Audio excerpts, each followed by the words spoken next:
The portal is set to open tomorrow, and it is about to be a mad dash for success for the West Virginia Mountaineers. And Nicco Marchiol says goodbye.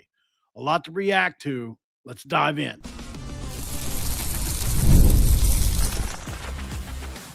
You are Locked On West Virginia, your daily podcast on the West Virginia Mountaineers, part of the Locked On Podcast Network, your team every day. What is up, guys? Welcome back in. My name is Mountaineer Paul. I am your host. Welcome back into Locked On West Virginia, where we're talking Mountaineer football again, as always. And you know, it's the new year. So happy new year to you and yours. Hopefully you guys had a great new year. If you're just getting over last night or what have you, welcome back. Man, I tell you, I had a fairly docile night myself. I don't celebrate or drink anymore. So, I was in bed pretty early, right after midnight or so, after I did the video for Locked On. That was it. I was in bed after that. So obviously a lot to get to on this one, guys. We're going to be talking about West Virginia and what to expect tomorrow when the portal opens. We've got an estimated figure. I think that we have that I've been able to confirm with a couple different people. And I think we do have right around 20 to 23, 22, somewhere in there, $1 million. And so that's right in line. Oklahoma State's right around $21 million. So it seems like, teams have reinvested into the portal pretty big this upcoming year. It's not Texas Tech money, but I do think that, like Rich Rod said early in the year, last year during a press conference, it'll allow us to compete. So we're going to talk about that. We're also going to talk about, firstly, Nicco Marchiol and his decision to enter the transfer portal. A lot to react to about his career and, just everything that's gone on for that and just some thoughts on Nico as a whole. So that's where we begin. Thanks for making Locked On West Virginia your first listen and for being a part of the Locked On Podcast Network, where we talk about your team, the Mountaineers, every single day. Going to be brought to you by our friends at Game Time right now. And when it comes to Game Time, do us a favor and download the Game Time app, create an account, and use that code Locked On College. You get $20 off your first purchase. And thanks for making Locked On West Virginia your first listen and for being a part of the Locked On Podcast Network. We talk about your team every single day. I think I already said that part. My fault. So I'm going to answer a question in the chat. Sorry, guys. I got something in my eye here. The question is, hey, Paul, random, but how did you stumble upon Chambliss last year? I remember you saying you actually reached out to him before he went to Ole Miss. Yeah. Okay, so I am a big quarterback guy. I'm a big portal guy. I love looking at film. And I was on X one day, and it was like one of those videos, it was a short. It was like, this Division II quarterback is showing the world why he should be the next big thing or something like that. And it was like Trinidad Chambliss, blah, blah, blah. And it was showing all these different plays from him. And I'm like, oh, my God, this dude's a monster, And so I started following him. And, once I started to see this guy might enter the transfer portal. So there was rumors, if you'll remember last year, he didn't enter the transfer portal in the first window. He entered in the second window, which was good for us at West Virginia because we didn't have a quarterback yet. And so I reached out to him. I still have his number. I doubt he would answer at this point. He's way too famous for me now, but let's see if I still have it. I'm curious now. I mean, you got me way off track here, but let's see. Yeah, I do. That's funny. Oh gosh. Wow. Yeah. So we were talking on X, and then he sent me his phone number. This is Trinidad. There's no phone number on there. So But yeah, obviously we had a good time, talking a little bit about him and what he wanted to do. It didn't work out, unfortunately, though. So he didn't come to West Virginia. I wish he would have.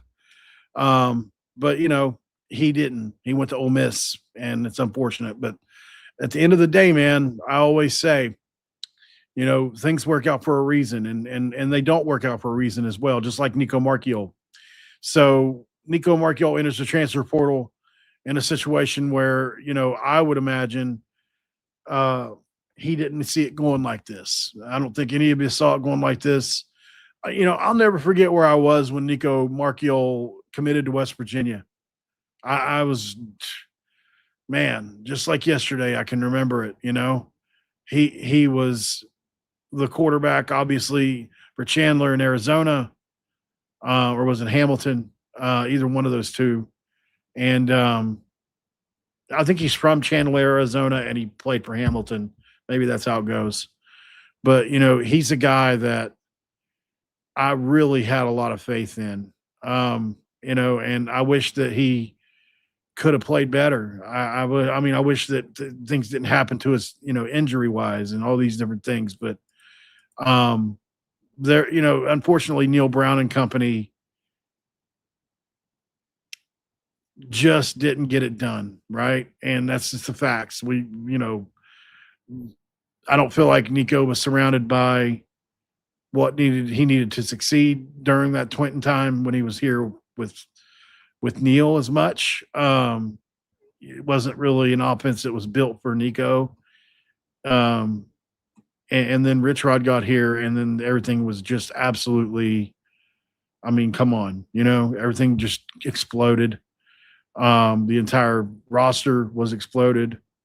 And it's just unfortunate, man. I wish to goodness that things like this didn't have to happen, but it did. So I want to look at a couple of things here. Nico had some highs, right? I think we can recognize that he beat Pitt twice, as he said in his text, and I'm going to read what he said on his goodbye thing here. Let me get it pulled up for you.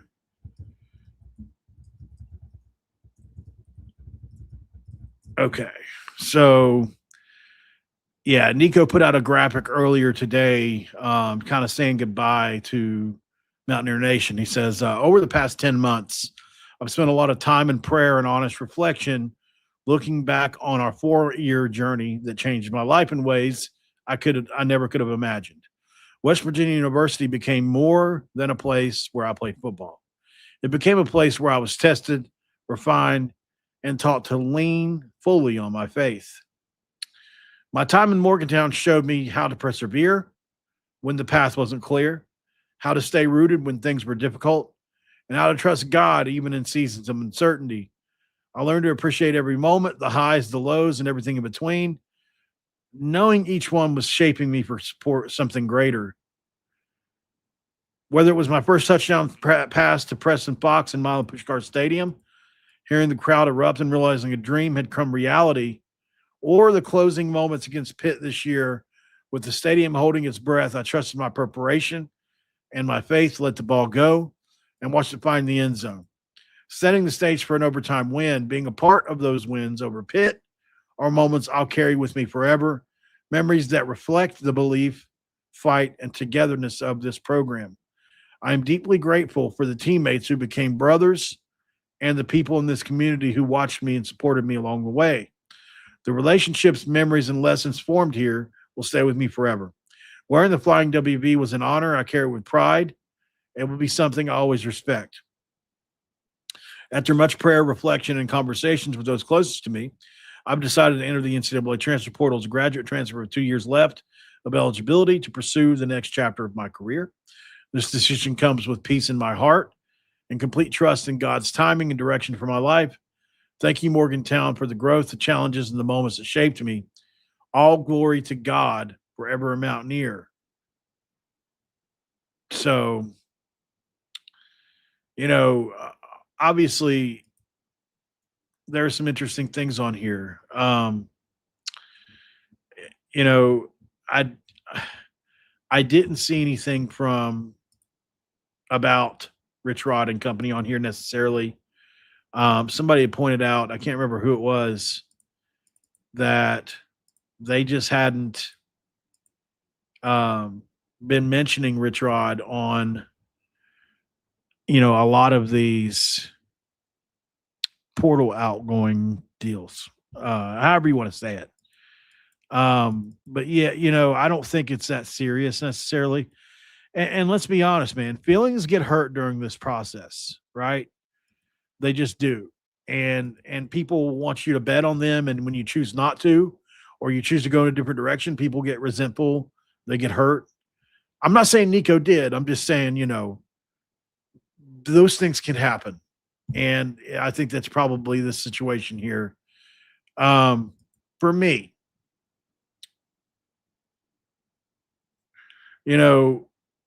Nico, for me, was one of the biggest program guys we could have ever asked for. I said this multiple times. For the betterment of the program, I didn't need Jalen Henderson to be good. I didn't need any Max Anderson to be good. I didn't need anybody else to be good. Last year, I always said, I was of the mindset, if Nico is the one that comes out of this race and is good, it's going to be great for the program because he's not going to leave. I truly believe that. If Nico would have balled out like we hoped he would, I think he would have stayed in Morgantown. And there just aren't that many players out there that embrace Morgantown like Nico did. And for me, that means more than anything he ever did on the field. Because in an era where so many people stick their finger up at West Virginia, Nico didn't. And to me, that means a lot. So thank you, Nico, for being that good of a dude, man, for representing us well. I'll never forget, guys. My eyes are just watering. I don't know what's going on. I'm not crying. But there was a time when Nico went to this thing called Game Changers, and it was for addiction awareness in West Virginia. And it meant a lot to me at the time because West Virginia is ravaged with addiction. And I was one of those people. And for him to go do that along with Tim Tebow meant the world to me. And I did an episode on it. He reached out to me. And I'm going to read what Nico said to me. I'll let you guys hear this. Just to let you know the kind of class he has. So he said, gosh, man, I don't know. I've got an allergy going on or what here. Hey, MP, really loved hearing your story. Thanks for sharing. I know this affects so many people in our state, and it's something that has affected those close to me as well. You'll be in my prayers, and thank you for all you do for our community. If I can help with anything, please reach out. That was in May. Notice some things he said that meant something to me, which was, he said, thank you for all you do for our community. It affects so many people in our state. He was totally invested in West Virginia, totally invested in WVU. It's a true tragedy that he didn't play better or not get hurt. I shouldn't say play better as much. I mean, I felt like he was playing okay. We didn't have a great team this year, and I don't know if we saw the best he could be. And then his foot was hurt, which we didn't know. And I would love to know how long that was going on, because that's another thing that bothers me. It's like, how long was the injury actually there? Because the guy that we saw run over the defensive back from Oklahoma State was not the guy that took the field against Robert Morris and I mean, he was never mobile in this offense like we thought he could be. So there's a lot there, man. I don't know. But at the end of the day, Nico played a couple games and got hurt. And At least we got the pit win with him, which was great. They got to experience that. And then it was over. And it's just unfortunate for Nico. If I were him, I would fully expect him to go to North Texas if Neil wants him, along with Khalil Wilkins, and battle that thing out and see who can come up top over there at North Texas. I think either one of them would be great choices for Neil, to start his program. And as a matter of fact, there's a whole list of guys. I just had a guy named JD Davis from the what's it called? The North Texas Eagle. Yeah, the North Texas Eagle. He covers North Texas. He's got like 15,000 followers over on X. And I actually came up with a list of players that could go to North Texas. Obviously, Jaheim White and players like that aren't going to go. We know Jaheim's gone to Auburn most likely, but if you haven't heard that, that's most likely where he'll go. Nicco Marchiol, Khalil Wilkins, Dior Hubbard, I think is a guy that's borderline. I think Dior Hubbard could play power forward ball, but I think he'll probably go group of 5. Clay Ash, Rodney Gallagher would be great at North Texas as well. Tyshawn Dews, Jarrell Williams is another guy that you could see. I could see at North, like he could rebuild North Texas almost immediately with all these players.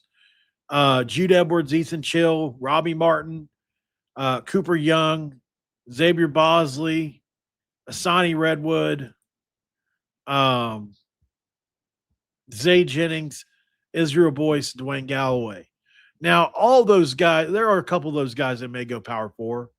But for the most part, I think Neil's got a great chance to get some West Virginia cats in to North Texas. It's crazy how much North Texas we've got going on with Morgantown here the last couple of years. We got to go to break, though. Nico, I wish you the very best.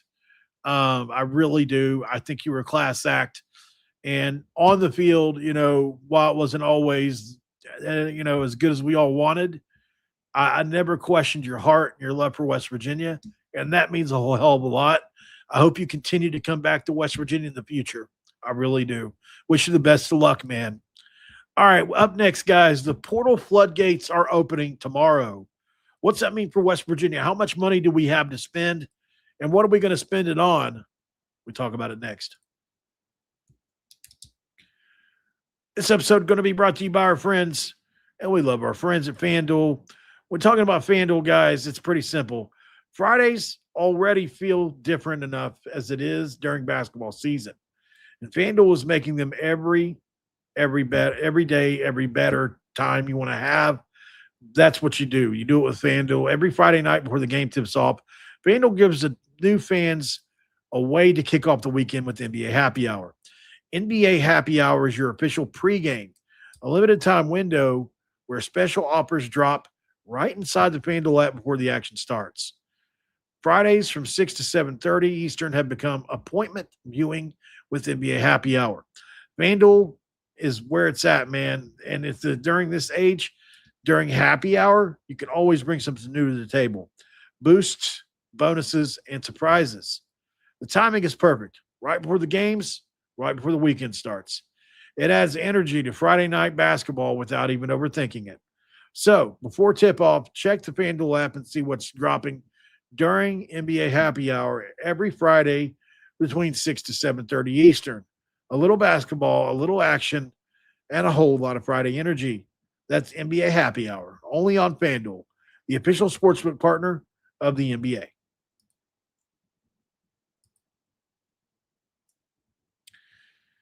It's segment 2. Of course, we're going to crack open this dew.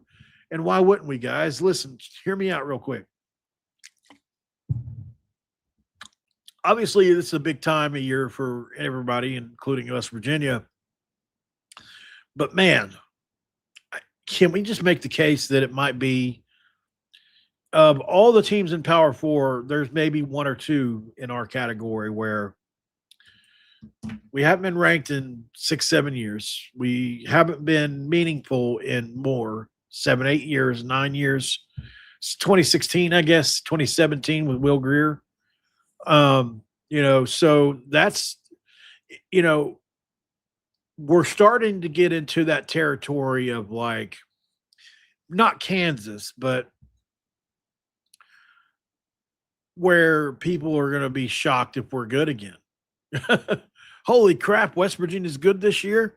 That's crazy, man. I wasn't expecting that. Like, where did our football program go? Like, it shocks me sometimes to look up and see that we're still bad. I just hope to God that we can make a year two swing like Houston did. Man, what Houston did this year, I'll take that. Just give that to me next year. I'll even take one less win. Give me 8 wins. I just want to see some exciting football. I want to win some good games and see some growth. And then I want to see some of the roster stick around, hopefully. Please. I mean, can we just beg? So that, that's obviously with this roster, I'll give you guys the skinny on this. I mean, maybe you already know, but a lot of the roster as of right now is being asked to leave. That's just a fact.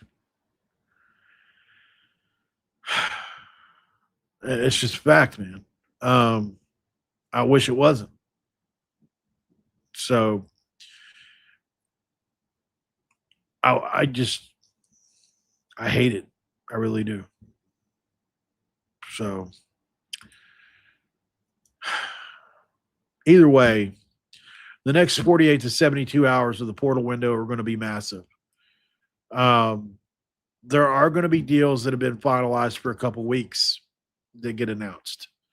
West Virginia's got deals that have been done for a couple weeks with players. I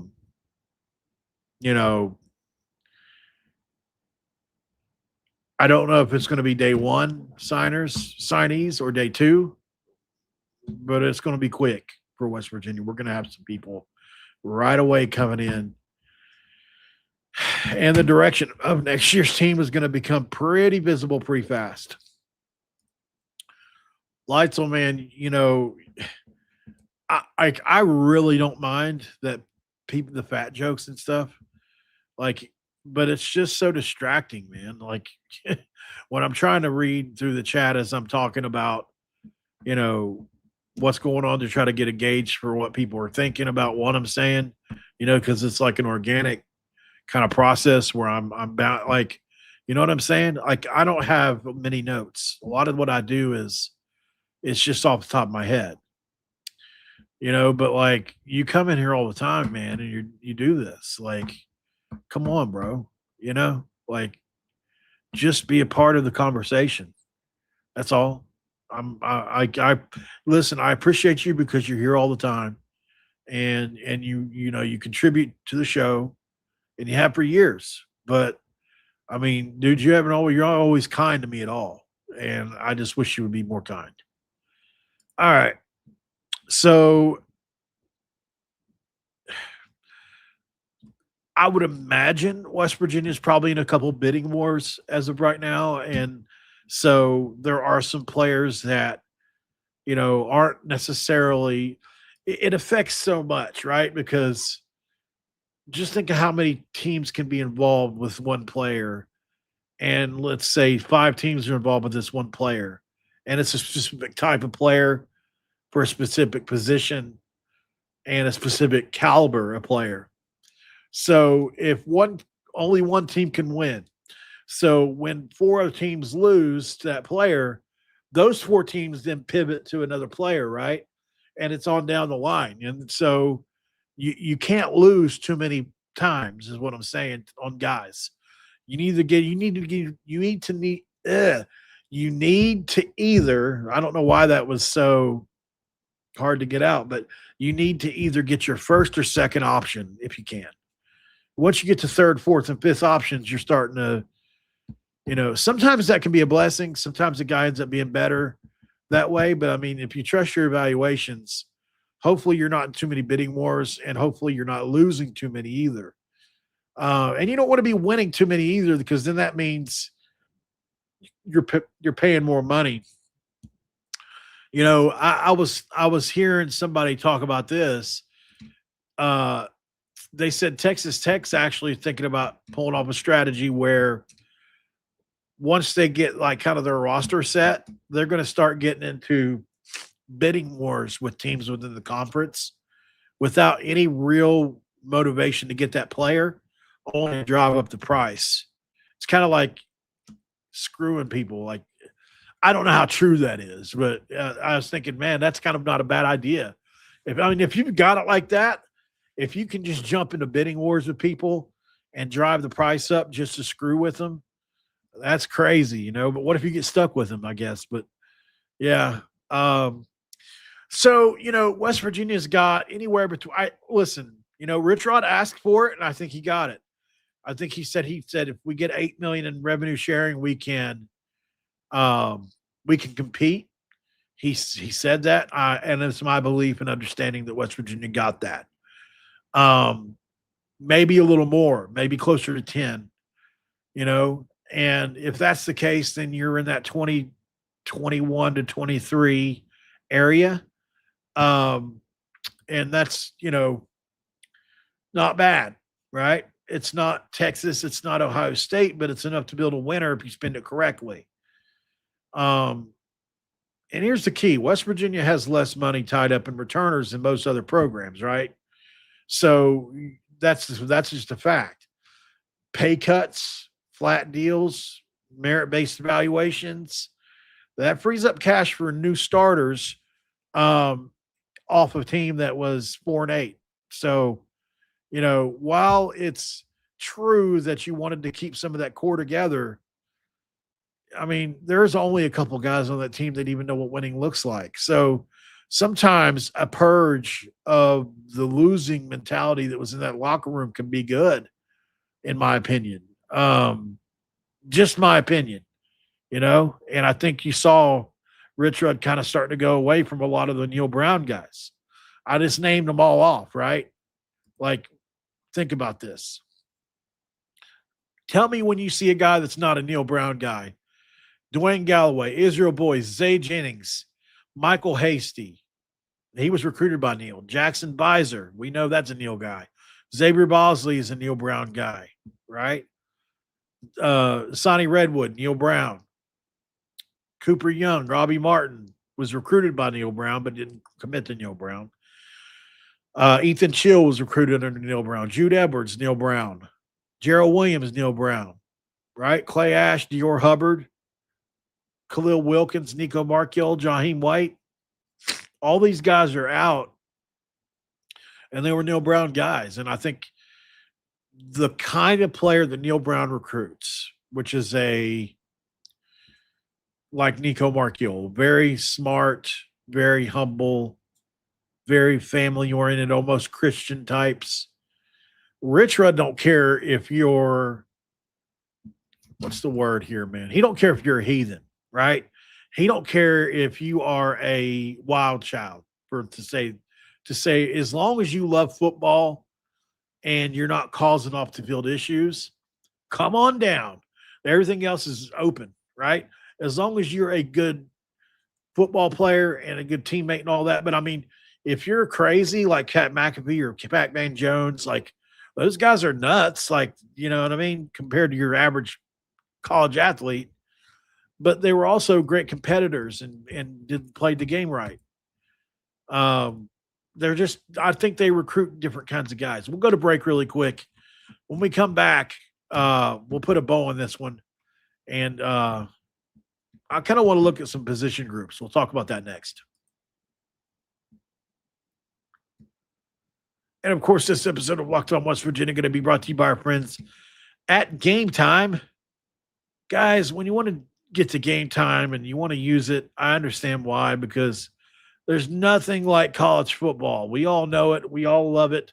And we all agree with that. And it comes to Game Time. Listen, they've got what it takes to get the best tickets. That's just the facts. Nobody does it better than them. Tailgates, packed stadiums, and being right there in the middle of it all. the energy, the bands, the moments you remember forever. But actually getting tickets, that part used to be frustrating with long queues, logins, and prices jumping at checkout. That's why Game Time gives the advantage back to the fans. It's the easiest way to unlock amazing college football tickets and experiences in just a few snaps. I opened the Game Time app to look up at upcoming college football games, choose my team, and I was surprised how fast it was to find great seats. The app is incredibly easy to use. I went from borrowing and browsing to buying tickets in just minutes. I love being able to view my seat from the app before buying, so I know exactly what I'm getting. Literally in the app, I can see a panoramic view of where I would sit at. Knowing prices include all fees up front, nothing side swiping me at checkout. Everything's up front, which makes the whole process stress-free. Take the guesswork out of buying college football tickets with Game Time. Download the Game Time app, create an account, use code LOCKEDONCollege for $20 off your first purchase. Again, that's LOCKEDONCOLLEGE for $20 off today. And download that Game Time app where you can answer the question of all questions. What time is it? Well, it's game time. All right, y'all. We back. I'm going back to Cali.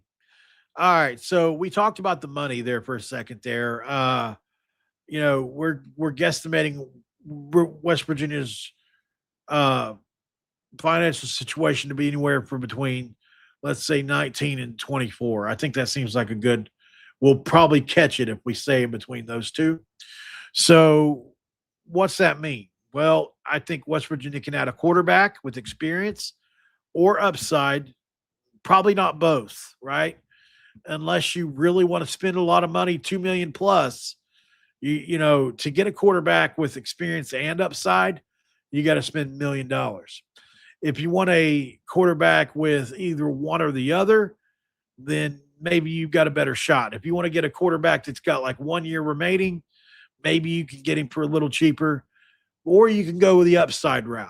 I personally think West Virginia is going to go the upside route and get somebody that's got a handful of starts, maybe, but a ton of upside. There's a couple guys out there that fit that bill, So we'll see what happens, but obviously the top priority is the offensive line.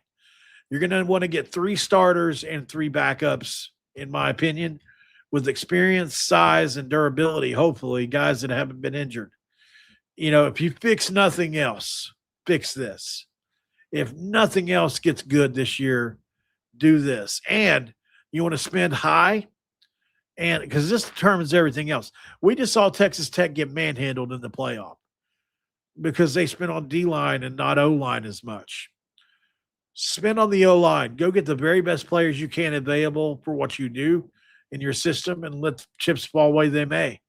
And I would say, $3 to $4 million on the O-line would be great investment.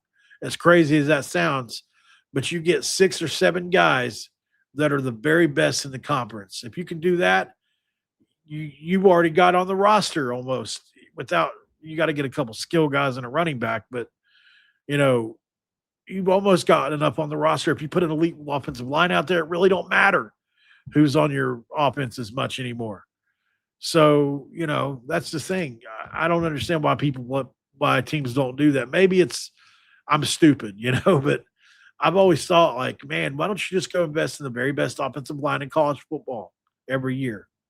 Just make sure you got the best O-line, and then you use your high school recruits or whatever if you can to move the ball a little bit. Obviously, it's not that simple as I'm trying to make it, but on paper, it sounds like that should work. But in all seriousness, though, I do think West Virginia will add 2 to 3 starters there, and then 2 to 3 good backups or rotational pieces. We've already got some guys from JUCO and obviously high school that we think are going to compete there. So it should be a nice, maybe the most competitive groupings in the Big 12 in West Virginia's offensive line room this offseason. When you consider you've got a couple you got one 4-star JUCO guy, you got another JUCO guy that's really good, and you got a 4-star offensive lineman. You've got Cam Goforth, that's really good. Obviously, you got Rhett Morris that played at Don Bosco. He's going to be really good. And then whoever you bring in through the portal. So that's going to be really fun to check out and see what happens there. I think West Virginia is going to get a bunch of maulers this year. It's going to be fun to watch. You need to get defensive line as well with disruption, depth, rotation, because we have to have pressure, obviously.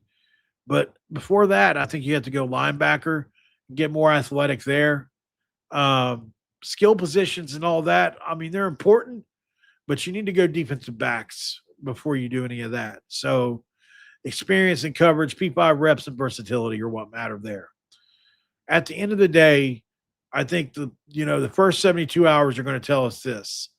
By day 3 of the portal, we're going to know these things. We're going to know if they planned correctly. We're going to know if the money that we've been hearing about is real, and we're going to know if this staff can close. That's what we're going to know or find out. And we might as well just go ahead and look for those immediate commitments after tomorrow. We should see multiple announcements coming in the coming days. And starters, not projects. That's what we want to see. If West Virginia misses early, that's really concerning.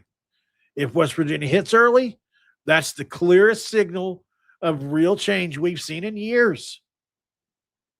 So this program cannot be built on sentiment. It has to be built on structure, planning, accountability, and aggression. I think those are the things. Rich Rod didn't inherit this roster to preserve it. There's nothing left to preserve. He inherited it to fix it. So let's hope that happens. Tomorrow is just not the portal opening day. It's freaking proof day. Tomorrow is proof day, not portal day. That's what I'm going to call it tomorrow. When we do a show tomorrow, that might be what I call it. Tomorrow is going to be proof day. The proof needs to be in the damn pudding. We got to see some freaking change for once instead of chasing these damn dragons around, hoping for that next hit. We just got to see something happen that gets us all excited again. I can't remember the last time I was this excited. Kevin Brown, I guess, would be the last time I felt like optimism for a little bit. So, it's going to be big for a lot of teams. But you can make the argument this is bigger for West Virginia because of how long we've been waiting to be good again. And nobody wants it more than we do as a fan base. We know that. Nobody else can tell us nothing.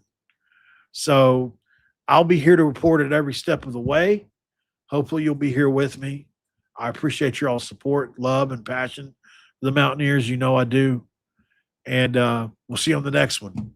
Thanks for making us your first listen. Make sure you check out Locked On Big 12 next with Drake Toll as he leads the conversation, as always, in America's Conference, the Big 12. And also our Everydayers Club is available, guys. Remember, I've got 2 different Everydayers Clubs right now going on. I'm hosting Locked On Oklahoma State for the foreseeable future, and I'm hosting Locked On West Virginia, obviously permanently as well. So those are 2 shows, 2 Everydayer Clubs. Make sure you check us out on either one. And I will be in the Discord for either of those Everydayer Clubs. So the Everydayer Club for Locked On Oklahoma State and Locked On West Virginia is this: Locked On Podcasts with an S.com/Everydayer Club. That's it. I'm going to put the link in the chat for you.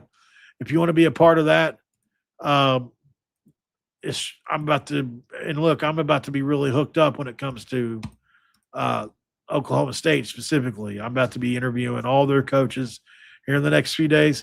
It's crazy, man. I host Oklahoma State for 2 days, and I'm already plugged into their coaching staff and everything.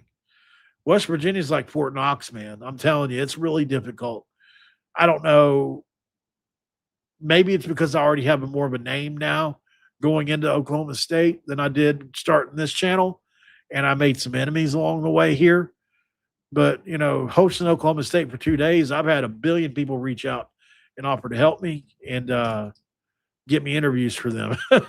So we'll see what happens over there. But make sure you guys go there and subscribe too. Now that I'm over there, obviously we'll talk about the Mountaineers. I'm trying to find reasons to do both shows. I'd like to be able to do both shows at the same time, but maybe I'll do my own crossover with myself. Oh, gosh. All right, y'all. Well, I got to jump out of here. I'll see you guys on the next one. Have a great rest of your night. Happy New Year. Let's go.